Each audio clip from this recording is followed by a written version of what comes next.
Muito bem, abram aí comigo suas apostilas, por favor, plantio de igrejas,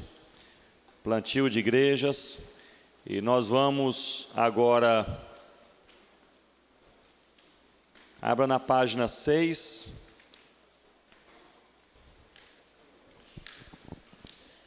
a página 6, qual é o título que você tem aí mais embaixo na página 6, por favor? Oi? Modelo Paulino, perdão, é porque eu não estou com ela aqui. Modelo Paulino para plantio de igrejas. Joia. Muito bem. Este será o nosso assunto de plantio de igrejas nesta noite. Modelo Paulino para plantio de igrejas. Em primeiro lugar, abra a sua Bíblia comigo no livro de Atos. Eu gostaria de deixar com vocês um encorajamento, especialmente para plantadores de igrejas, que vocês, quando vocês puderem e tiverem tempo, vocês possam ler o livro de Atos, aliás, reler o livro de Atos, mas com uma lente específica, observando o movimento de Deus na sua igreja e pela sua igreja e espalhando a sua igreja nesta época específica da igreja primitiva. Nós lemos o livro de Atos muitas vezes pensando em pessoas, e obviamente o foco principal é a ação de Deus e é a ação do Espírito Santo, mas um plantador de igrejas, se ele faz este exercício de leitura, isso é bastante saudável e bastante didático. Você lê assim, tire uma semana para você ler de maneira mais passageira o livro de Atos, percebendo como Deus faz a igreja, como Deus mexe com a igreja, como Deus movimenta a igreja, para entendermos esse mover de Deus, movendo a igreja nessa época específica. E é isso que Deus faz ainda hoje, e faz todos os dias. A igreja do Senhor Jesus jamais cresceu tanto como em nossos dias. Há ainda diversas áreas do mundo onde o evangelho não chegou e a igreja não nasceu. Mas jamais tivemos uma época na história da humanidade que a igreja cresceu e se espalhou tanto como em nossos dias. E Deus tem feito isso. Os países mais fechados são os países onde a igreja tem mais crescido.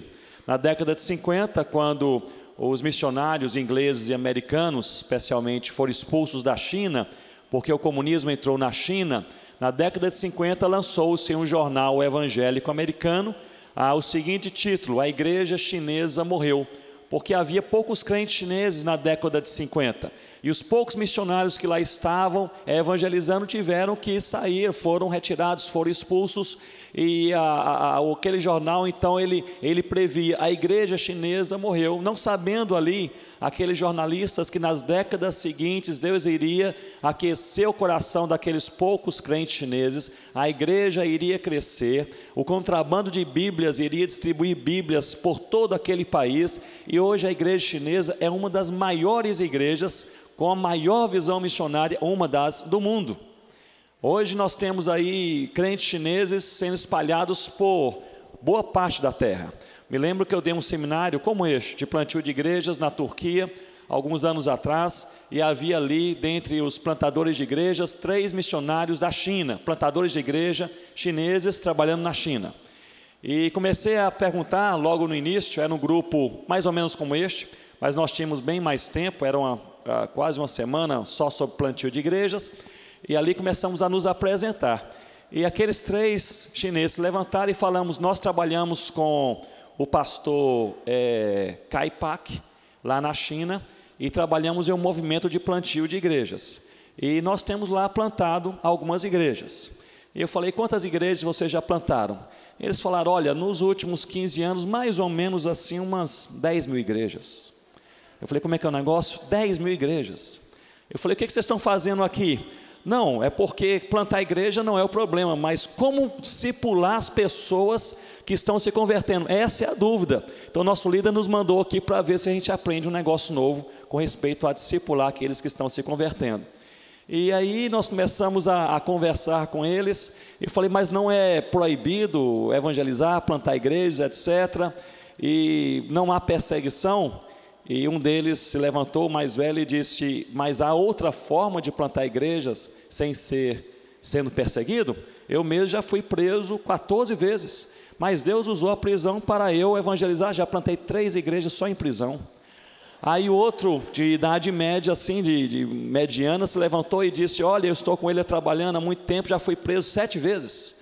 E Deus tem abençoado bastante. Aí o rapazinho, que era o mais novinho, falou: eu comecei agora, só fui preso 3 vezes. Deus mexendo com a sua igreja. Então a leitura do livro de Atos, para ver Deus fazendo igreja, é realmente um exercício especial para o plantador de igrejas. Como nós não teremos tempo para fazer este exercício juntos, vamos dar apenas uma pincelada aí em 20 minutos, vamos lá? Então pegue aí, livro de Atos, e vamos correr juntos aqui, apenas para a gente dar uma pincelada em alguns versículos específicos, Deus fazendo igreja no livro de Atos. E você pode aí só sublinhar e me acompanhando. Atos capítulo 1. Atos capítulo 1, versículo-chave de Atos, se encontra no capítulo 1, versículo 1, que é o modelo operacional de Deus na igreja, porque este livro é Deus fazendo igreja, no Novo Testamento. Então, Atos capítulo 1, versículo 1, diz assim: eu escrevi o primeiro livro ao Teófilo, falando sobre o primeiro livro escrito por Lucas a este Teófilo, relatando todas as coisas que Jesus começou a fazer e a ensinar. E parece que esse livro é uma continuação desse relato do que Jesus começou, e aí está o programa, o conteúdo programático do livro de Atos, o que Jesus começou a fazer e a ensinar. Preste atenção comigo e olhe por favor um pouquinho para cá. Aqui a expressão começou, este verbo está numa voz mais contínua, continuada. Uma tradução mais literal seria: o que Jesus começou a fazer e continua fazendo. Então aqui a ideia no livro de Atos, no versículo 1 já mostra, Deus que faz igreja, continua fazendo igreja ao longo das gerações. O que Jesus começou a fazer. E é interessante que nós temos aqui essa expressão, que é uma expressão intencionalmente colocada, quero crer, pelo Espírito Santo, nesta ordem. Diz o que Jesus começou a fazer e a ensinar. Aqui a expressão grega, poien tekai didasken. O que Jesus fez, poien, e o que Jesus ensinou, didasken, mas há aqui o que Jesus fez, poien, tekai, e depois ensinou. Parece-me que essa é a lógica do livro de Atos. Primeiro, Deus ele vai fazendo e depois ele vai ensinando o que ele faz. Primeiro os apóstolos vão vivendo e depois vão ensinando outros a viver. Primeiro as pessoas vão crendo e depois vão ensinando outros também a crer. Parece que esta aqui é a ordem, o fluxo da operação de Deus em todo o livro de Atos. Pule comigo agora para Atos capítulo 2 e você sublinha aí. Primeiro ponto aí escolhido é Atos capítulo 1, versículo 1. O que Jesus começou a fazer e a ensinar. Agora Atos capítulo 2, versículos 42 a 47. Só sublinha aí, depois você estuda melhor em sua casa. Aqui nós temos um modelo de igreja. E veja bem, a Bíblia foi revelada intencionalmente por Deus. Vocês creem nisso? Creem nisso, gente? Foi intencionalmente revelada por Deus. Não foi aqui algo que Deus foi decidindo, será que eu vou deixar esse texto, colocar aquele texto, conversar com a pessoa, fazer ele escrever. A Bíblia foi intencionalmente revelada por Deus. Então logo no capítulo 2 de Atos, logo depois aqui do Pentecoste, o que nós temos é um modelo de igreja. Isso é importantíssimo para o plantador de igreja. E eu mencionei ontem e quero agora esmiuçar um pouquinho mais. O plantador de igreja não deve perguntar quantas igrejas eu vou plantar. A pergunta do plantador de igreja não é numérica, estatística, quantas igrejas devo plantar. A pergunta do plantador de igreja deve ser qualitativa, que tipo de igreja eu devo plantar? Não deve ser quantitativa, mas qualitativa. Qual é o tipo, o modelo de igreja que eu vou plantar? E antes de começar a plantar, você deve ter esse modelo, e o modelo mais seguro é o modelo bíblico. E quando você tem esse modelo bíblico na sua mente, você começa já a orar para que a igreja que nasça como esse modelo que está aqui na palavra de Deus. Versículos 42 ao 47 nos fala que tipo de igreja estava ali. Essa igreja, e Michael Green, no meu entender, é o maior especialista em igreja primitiva, e ele fala muito bem em seu livro, Evangelização na Igreja Primitiva. Quem é plantador de igreja tem que ler esse livro 3 vezes. evangelização na igreja primitiva. Ele mostra como Deus leva o seu povo a evangelizar e espalhar o evangelho e ver outras igrejas nascerem nessa época da igreja primitiva. Amanhã, no último dia do nosso curso, eu vou fazer aí uma sugestão bibliográfica para vocês, viu? Então não se preocupem se eu cito um livro ou outro, depois vou citar com uma referência completa. Mas nós temos aqui, que tipo de igreja? Essa igreja, Michael Green dizia, não é perfeita, é uma igreja humana, é uma igreja incompleta, é uma igreja falha, mas é um modelo de igreja que Deus está promovendo logo no início, no primeiro século, e colocou na Bíblia, para nos instruir. Essa igreja aqui, nós não vamos ler todo o texto, mas diz que perseveravam na doutrina dos apóstolos, e na comunhão, no partir do pão, nas orações, havia temor, muitos prodígios, sinais, todos creram e estavam juntos, e assim por diante. Essa igreja aqui, nesses versículos 42 a 47, nós encontramos algumas marcas. Primeira marca, você pode escrever, comunhão. Havia aqui comunhão nessa igreja, e há 3 menções que eles estavam juntos, que eles partiam de casa em casa, e assim por diante. Comunhão, que é a expressão grega koinonia, e nós falamos que é uma igreja koinônica, uma igreja que tem comunhão. E é impressionante que essa comunhão, ela era uma comunhão integral, porque a igreja era formada por judeus, mas também por gentios. Judeus eram formais, religiosamente por natureza, e gentios eram mais informais, religiosamente por natureza, e mais apologéticos. Os judeus, por serem formais, eles gostavam do templo e da adoração formal a Deus em Israel. E os gentios, crentes informais, eles não tinham nenhuma atração pelo templo, porque o templo era judaico, não é isso? Eles queriam se encontrar, era de casa em casa. Mas é interessante que o texto nos diz que essa igreja primitiva era unânime no templo e de casa em casa. Isso quer dizer que eles, quando iam para o templo, não iam só os judeus, iam todos. Se era de casa em casa, não era só os gentios, eram todos. Mais ou menos como se fosse assim, tem gente que gosta só de piano clássico, e outros gostam do violão e da bateria.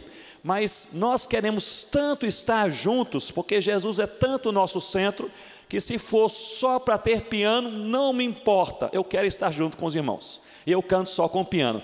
E se tiver só o violão, também não me importa, eu quero estar junto com os irmãos. Esta é a ideia dessa igreja koinônica, com comunhão. Primeira marca, uma igreja que tem, o que, gente?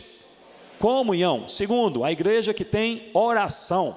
Essa oração aqui, ela também é repetida, é falada aqui 2 vezes nesse texto, e abundantemente no livro de Atos. E eu já falei, eu creio que ontem, que Paulo, ele orava, ele escrevia a oração, ele pedia a oração, ele incitava outros a orarem, e Paulo, ele tinha essa relação muito própria com a oração. E a igreja, Paulo é resultado dessa igreja que orava. Às vezes nós falamos sobre Paulo assim, como se Paulo tivesse começado o cristianismo, né? E quem começou foi realmente o Senhor Jesus, e Paulo, ele foi fruto de uma igreja em Antioquia. E se Paulo era um homem de oração, quero crer que ele vinha de uma igreja que era uma igreja de oração. E essa igreja de oração em Antioquia, quero crer que ela usou como modelo também essa igreja em Jerusalém. Nessa igreja havia comunhão, em segundo lugar havia o quê? Oração. Em terceiro lugar havia a palavra. A palavra, nós falamos, comunhão, a palavra grega koinonia. Nós falamos então que é uma igreja koinônica. A palavra grega para oração é proseire, que é diálogo com Deus, e nós podemos falar que era uma igreja proséitica. Essa igreja pregava a palavra de Deus de maneira central, então era uma igreja escriturística. Nessa igreja também, eles se importavam uns com os outros. Aqui eles tinham uma atitude de amor uns pelos outros, e eles observavam e distribuíam os bens à medida que alguém tinha necessidade. A expressão grega para à medida que significa, vamos colocar aqui, fazer uma paráfrase, com olhos abertos. Parece que era uma igreja assim, que estava antenada, olhando para a pessoa ao lado. Será que ele está bem alimentado? Será que ele tem o suficiente para a viagem? Será que ele já saiu daquele desemprego? Será que era uma igreja, portanto, diácona? uma igreja onde havia diaconia, olhos abertos para a carência do povo. Então uma igreja koinônica, uma igreja proséitica, koinônica porque tinha comunhão, proséitica porque orava, uma igreja escriturística porque pregava a palavra, uma igreja diácona porque ajudava uns aos outros de acordo com as suas carências. E em quinto lugar, podemos falar que era uma igreja querigmática. Ela não apenas estudava a palavra, mas ela manifestava e pregava a palavra. Então essa igreja, presta atenção nisso, ela tinha algumas marcas, e na sua imperfeição ela tinha marcas de Deus. E qual é o resultado de uma igreja que vive com as marcas de Deus? Versículo 47. Todo mundo junto? Versículo 47. Louvando a Deus e contando com a simpatia de todo o povo, enquanto isso acrescentava-lhes o Senhor, dia a dia, os que iam sendo salvos. O povo se convertia todo dia. Já pensou você ser plantador de igreja, um negócio assim? Todo dia alguém se converte, não é? Todo dia alguém se converte. Muito bem, capítulo 1 de Atos, nós temos aí o fluxo, a forma operacional de Deus fazer igreja. Primeiro, Jesus, o que ele faz, ele começou e continua fazendo, ele primeiro fez e depois ensinou. E nós temos em Atos capítulo 2 um modelo de igreja. Que tipo de igreja nós devemos plantar? Atos capítulo 8, nós sabemos que essa igreja, em Atos capítulo 2, era uma igreja com as marcas de Cristo, mas não era perfeita. Tanto é que a igreja não saiu de Jerusalém. Com a grande comissão, não saiu de Jerusalém. Com a descida do Espírito Santo, não saiu de Jerusalém. Aí Deus envia ou permite, como você quiser, uma perseguição em Atos capítulo 8. Em Atos capítulo 8, essa igreja é perseguida e daí ela se espalha.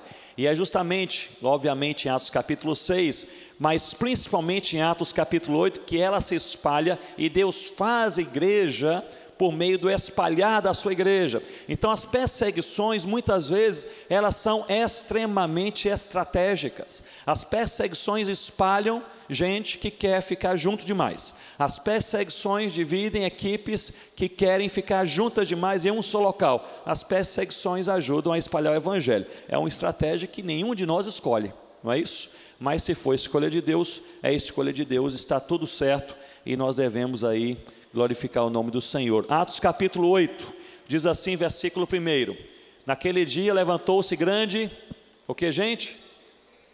Grife aí, perseguição. Perseguição. A palavra grega para perseguição é diogmos. Diogmos. E essa perseguição, ou diogmos, significa um ataque físico violento. A ideia aqui é que essa igreja, ela estava sendo atacada fisicamente, sofrendo fisicamente. As pessoas eram mortas, elas eram encarceradas, elas eram torturadas. Diz que Paulo arrastava homens e mulheres, não é isso? E lançava-os no cárcere. Então aqui era uma perseguição física, violenta. Diogmos. Diogmos é uma palavra grega, do grego ático, emprestado aqui para esse tipo de grego comum na época, chamado de koiné, que é comum, mas é usado até hoje na Grécia moderna. E diogmos significa um sofrimento visível que todo mundo percebe. É quando uma pessoa está sofrendo e todo mundo percebe que a pessoa está sofrendo. Isso aqui aconteceu com a igreja. A igreja teve sofrimento físico. Em segundo lugar, versículo 2, diz assim: alguns homens piedosos sepultaram a Estevão e fizeram grande, o que, gente? Pranto sobre ele. Grife aí, pranto. É uma outra palavra-chave. A palavra pranto é a palavra kopeton, que vem de kopetos, que significa a dor da alma, uma angústia profunda que toma conta de você. Aqui esse pranto era um ataque emocional profundo sofrido pela igreja. Então a igreja sofre um ataque físico no versículo 1, com diogmos, perseguição. Ela sofre um ataque emocional no versículo 2, com kopeton, que é pranto, e no versículo 3 nós lemos assim: Saulo, porém, assolava a igreja. Esse é o Saulo que depois virou Paulo, né? Grife aí, assolava. Porque esse Saulo assolava a igreja, e a raiz da palavra assolar é lumainó, que significa destruir a fé, destruir a convicção. Aliás, é a mesma raiz da palavra usada, eu creio que é João 10:10, que diz, qual é o texto? Que o diabo veio matar, roubar e destruir. Qual é a referência, irmãos? Isso mesmo, que o diabo veio matar, roubar e destruir. A mesma raiz da palavra destruir que o diabo faz é a raiz dessa palavra aqui, lomainó. O que Paulo fazia era uma destruição da fé. Paulo, ele assolava a igreja de tal forma que os crentes, eles estavam sendo pressionados até a perder a fé. Então note bem aqui o cenário dessa igreja em Atos capítulo 8. Então, em Atos capítulo 8, a igreja sofre fisicamente, versículo 1, emocionalmente, versículo 2, espiritualmente, versículo 3. E aí nós vemos todo o sofrimento aqui da igreja descrito no versículo, aliás, no capítulo 8, e nós vemos aqui o final dessa história. Qual é o final dessa história? Deus salvando mais e mais pessoas por meio do sofrimento da sua igreja. Que a igreja se espalha, e diz aqui que a igreja se espalha pregando a palavra de Deus. Olha só que coisa linda, pregando a palavra de Deus. Aí ninguém segura Deus fazendo igreja, porque o evangelho vai, as pessoas se convertiam, e tem até alguns textos aqui que vocês podem depois analisar, porque o versículo 8 é extremamente paradoxal, porque o capítulo 8, versículo 1, 2 e 3 é puro sofrimento, versículo 4, 5 e 6 é o evangelho sendo pregado, e o 7 também. Versículo 8 diz assim: e houve grande alegria naquela cidade. Então Deus transforma o mal em bem, usa a perseguição para espalhar o evangelho, e é Deus fazendo igreja por meio também da perseguição. Atos capítulo 13, vamos dar outro salto. Atos capítulo 13, estou somente pensando os textos para te animar você ler o livro de Atos como plantador de igreja, vendo Deus fazendo igreja aqui neste livro. Atos capítulo 13, nós vemos Paulo e Barnabé, agora já, Paulo, né, convertido, etc., aquele que assolava a igreja, agora é um dos líderes da igreja em Antioquia. As coisas mudam, não é? Quem era ali o perseguidor, agora vai se tornar o perseguido. E diz aqui, Atos capítulo 13, versículo 1, que havia muitos profetas e mestres nessa igreja local em Antioquia. E dentre estes estavam Paulo e também o Barnabé. E aqui nós vemos nesse texto Deus movendo a igreja para enviar missionários transculturais. Então notem essa sequência, Deus salvando pessoas, espalhando o evangelho, e agora as igrejas fortalecidas são movidas por Deus para enviar missionários transculturais. Tudo isso é Deus fazendo igreja.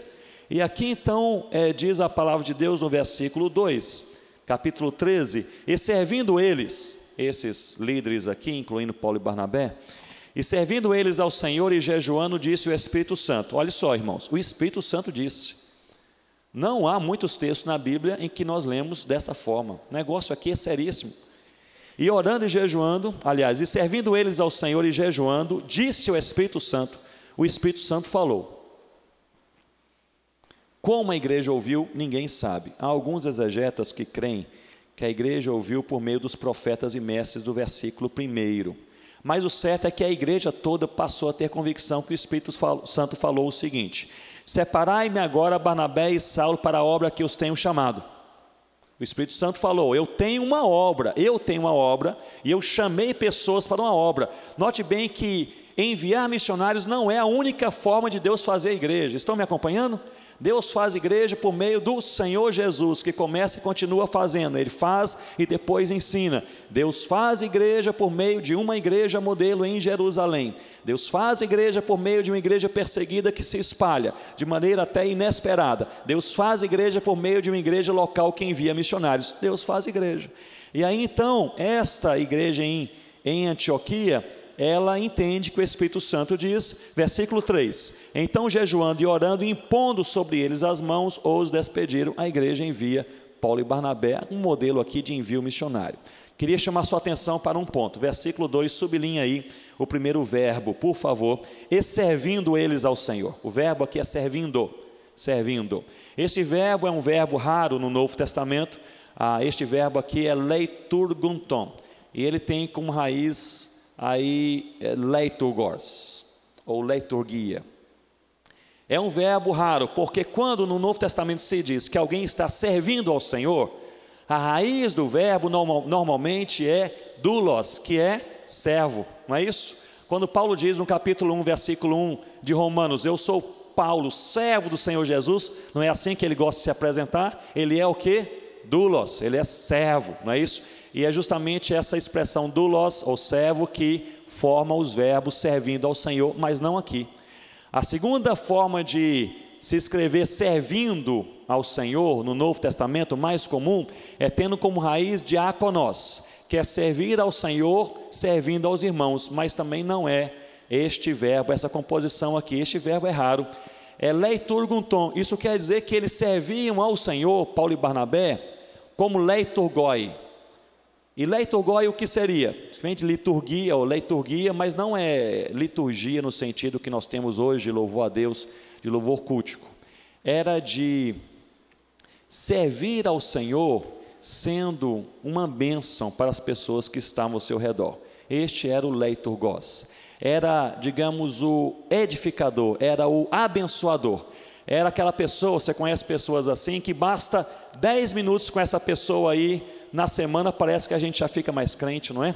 A gente pode estar assim no fundo do poço, liga para a pessoa, 15 minutos de conversa, a gente já sai assim mais animado. Este é esse leiturgos, este ou esta abençoadora, abençoadora. E é justamente aqui a raiz desse verbo. O que esse verbo diz? Olhem bem para mim nesse momento e pensem comigo o seguinte. Diz que Paulo e Barnabé, eles eram uma bênção em Antioquia, eles eram leiturgoi. Eles eram abençoadores em Antioquia. Eram pessoas que os crentes da igreja de Antioquia olhavam e diziam assim, mas que bênção ter esses dois homens com a gente aqui, mas que coisa boa, a igreja é mais viva, mais bíblica, ama mais a Jesus, porque Paulo e Barnabé estão aqui conosco, eles são uma bênção. E diz, e servindo eles, ou seja, e sendo uma bênção em Antioquia, disse o Espírito Santo, separai-me para que sejam enviados. Qual é o princípio aqui, meus irmãos, desse texto? Primeira aplicação, ou primeiro princípio, não envie para longe quem não é uma bênção perto, é o primeiro princípio. O missionário que não é uma bênção perto, na sua casa, na sua igreja, no seu seminário, dificilmente vai ser uma bênção do outro lado da terra. O missionário que não é uma bênção no seu quarto, onde ele fica alojado no seu seminário, dificilmente ele vai ser uma bênção na Amazônia, na China ou na Índia. Então, primeiro, devemos ser uma bênção perto, e aí o Senhor nos usa para sermos uma bênção longe. Outra aplicação pode ser uma aplicação eclesiástica para a igreja. Igrejas que não são uma bênção perto, dificilmente serão igrejas missionárias longe. Igrejas que não olham nem para as pessoas que estão do outro lado da rua, irão olhar para as pessoas do outro lado do mundo. Uma aplicação talvez pastoral, para aqueles que pregam o evangelho nos púlpitos das igrejas. Pastores e pregadores que não são uma bênção perto, e o que é mais perto de cada um de nós? Quem são aqueles que estão mais próximos de nós no dia a dia? Em geral é a família.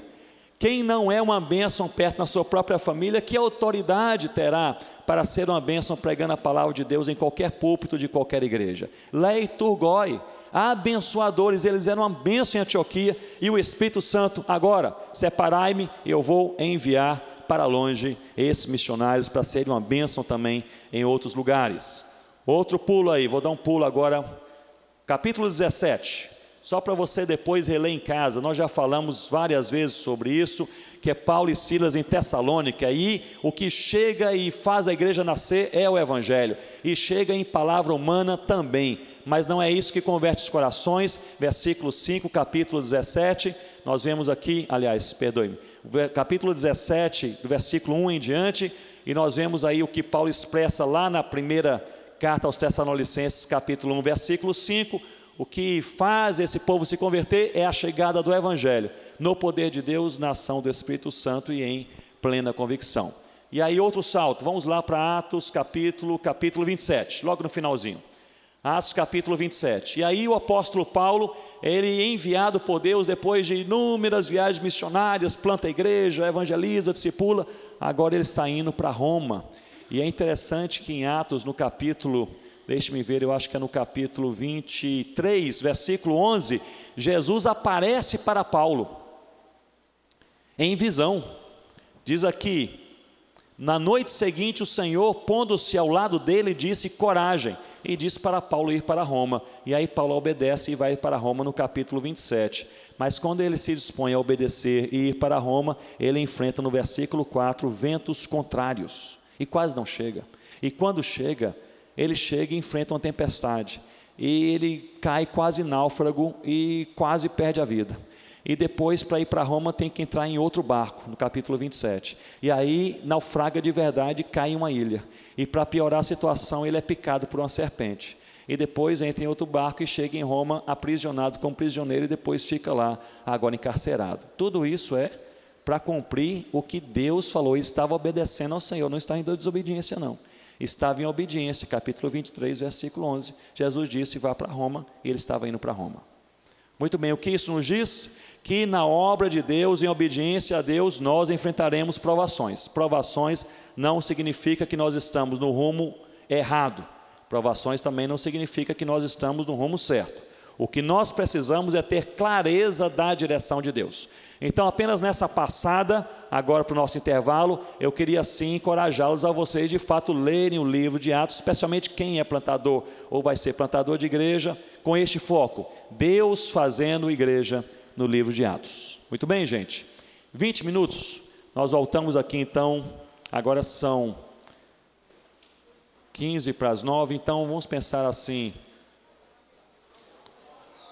9 horas, tá bom? 9 horas nós voltamos aqui e recomeçaremos.